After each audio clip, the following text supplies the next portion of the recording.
Hi friends, तो आज की हमारी मूवी है ये, जी हाँ, अक्टूबर स्काई। तो चलिए देखते हैं अक्टूबर में स्काई में क्या हुआ। Sputnik as it traverses the October sky.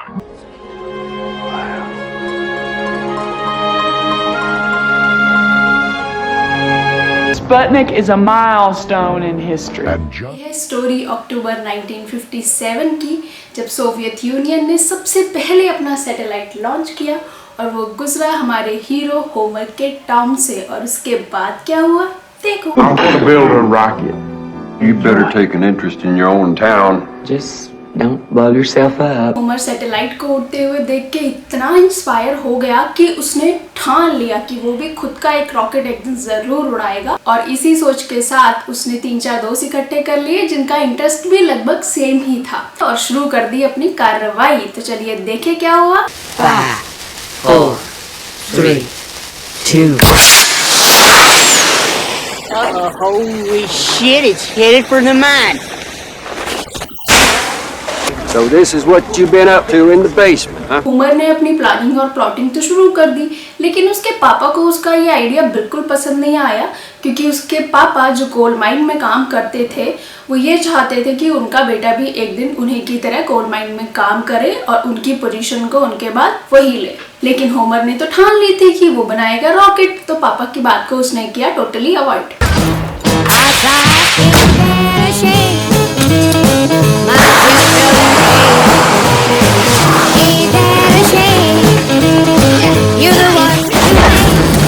तो जैसा कि आपने देखा कि उनके सब रॉकेट एक के एक बाद होते गए क्रैश। फिर उन्हें आइडिया आया क्यों ना रॉकेट के फ्यूल के बारे में कुछ सोचा जाए। I think we're gonna need a liquid binder of some sort. What about gasoline? That's a good idea. Call me Mo. That's man Mosquito. He don't never take it slow. Well, not y'all can call me Speedo, cause I don't believe it.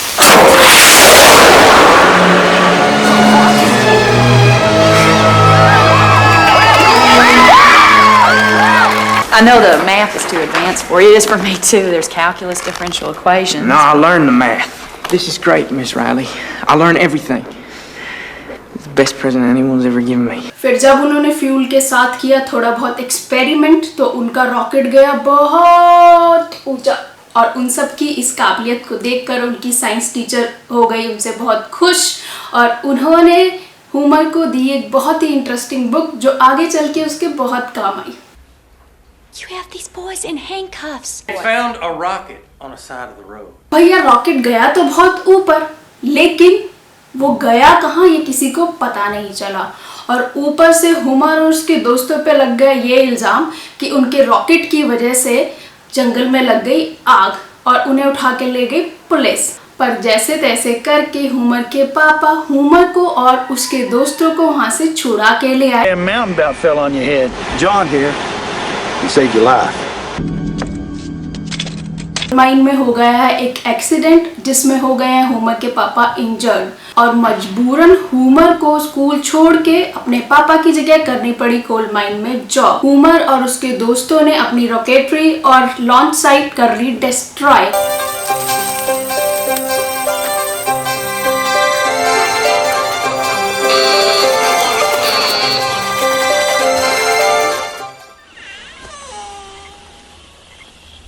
Quit.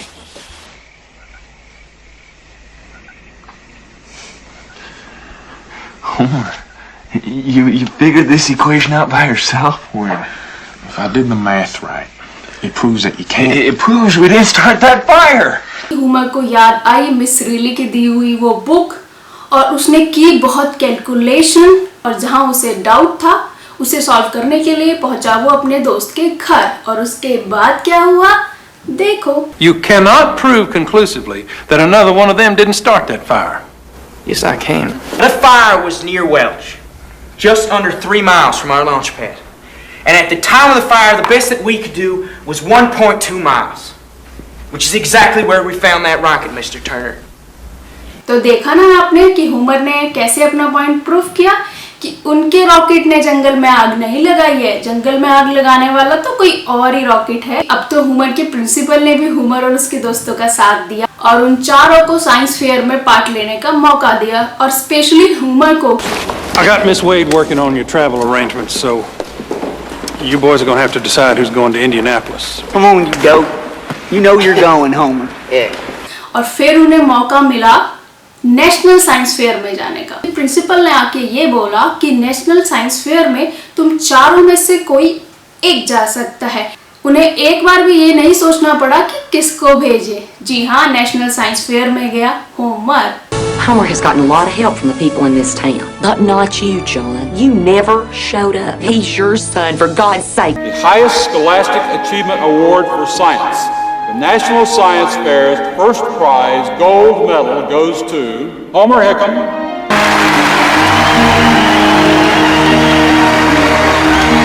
Homer national science fair में तो पहुंच गया, लेकिन अचानक से उसके rocket का एक पार्ट गुम हो गया। तो उसने किया फिर अपनी मम्मी को कॉल, और फिर उसकी मम्मी ने की उसके पापा से बात। जब उसके पापा सीधे से नहीं माने तो उसकी मम्मी ने की उंगली थोड़ी टेढ़ी। होमर जब वापस आया तो वो गया अपने पापा को थैंक यू बोलने के लिए, क्योंकि उसे एक्सपेक्टेड ही नहीं था कि उसके पापा उसकी हेल्प करेंगे। Hey Homer, I just wanted to tell you how much I appreciate what you did for me. I know it wasn't easy for you, so thank you.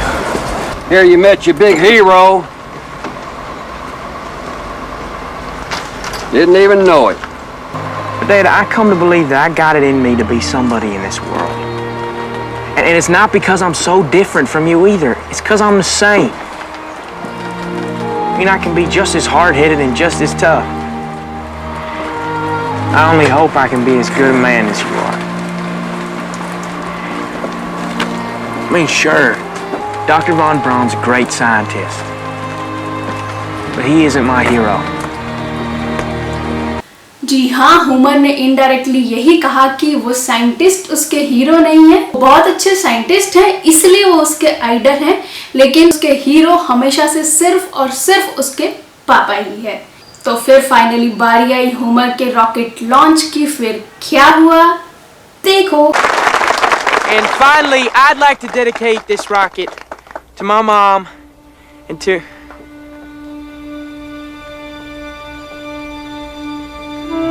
my dad. 6, 5, 4, 3, 2, 1.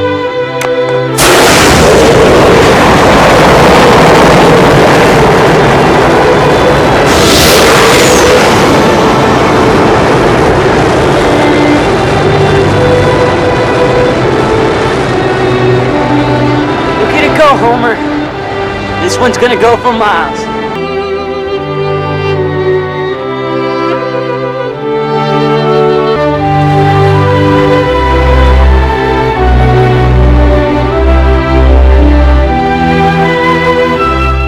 बाद movie में दिखाया है कि miss रेले, उनकी science teacher, उनको हो गया है कैंसर।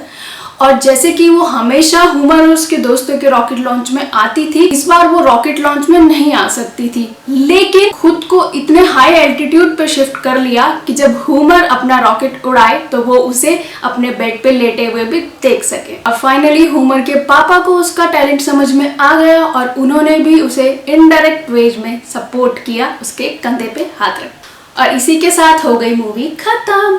तो अब बात करते हैं, क्या ये मूवी पॉपकॉर्न खाने लायक मूवी है? मतलब कि क्या ये मूवी एंटरटेनिंग है? तो जी बिल्कुल, ये मूवी मुझे तो बहुत एंटरटेनिंग लगी। तो अब बात करते हैं, क्या ये मूवी हमें रुला सकती है? तो हाँ, मूवी में कुछ एक सीन ऐसे हैं जिनको देख के थोड़ा सा तो इमोशनल हो ही सकते हैं। तो अब बात करते हैं, क्या ये मूवी कनेक्टिंग है? तो जी हाँ, मेरी लाइफ से तो थोड़ी बहुत कनेक्टिंग है, क्योंकि एक बार मुझे भी शौक चढ़ा था कि स्पेस में जाना है, लेकिन फिर वो कल्पना चावला का रॉकेट क्रैश, तो मेरे प्लान भी क्रैश। तो अब बात करते हैं कि हम इस मूवी से क्या निकाल सकते हैं। तो सबसे पहली और सबसे इम्पॉर्टेंट चीज़ ये है कि ये मूवी अपने आप में है बहुत इंस्पायरिंग और कर देती है बहुत ज़्यादा मोटिवेट, क्योंकि एक छोटी सी एज में इतना बड़ा सपना रखना और उसे फाइनली पूरा करना कोई छोटी मोटी बात नहीं है। और दूसरी चीज़ ये मूवी सिखाती है पेरेंट और बच्चों के रिलेशनशिप और बच्चों और उनके मेंटर के रिलेशनशिप के बारे में। जैसा कि आपने देखा कि होमर और उसके पापा का रिलेशनशिप बाहर से तो बड़ा अलग सा लगता था, मतलब कि बाहर से देखने से तो ये लगता था कि दोनों के बीच में कोई अंडरस्टैंडिंग ही नहीं है, लेकिन अंदर से उनका रिलेशनशिप था बहुत स्ट्रांग। और अगर बात करें होमर और उसकी टीचर मिस रेली की, तो उनका रिलेशनशिप बहुत अच्छा था, क्योंकि मिस रेली ने हर मौके में होमर और उसके दोस्तों का दिया साथ। और सबसे मजेदार चीज जो ये मूवी सिखाती है वो ये है कि अगर कोई काम आपको नहीं कर रहा है और आपसे यही एक्सपेक्ट किया जाता है कि आपको बड़े होके फाइनली यही काम करना है, तो भाई साहब कुछ इतना बड़ा करो कि वो वाला काम करने की आपको जरूरत ही ना पड़े और वहां से निकल लो। तो मैं भी निकलती हूँ। 4, 3, 2, 1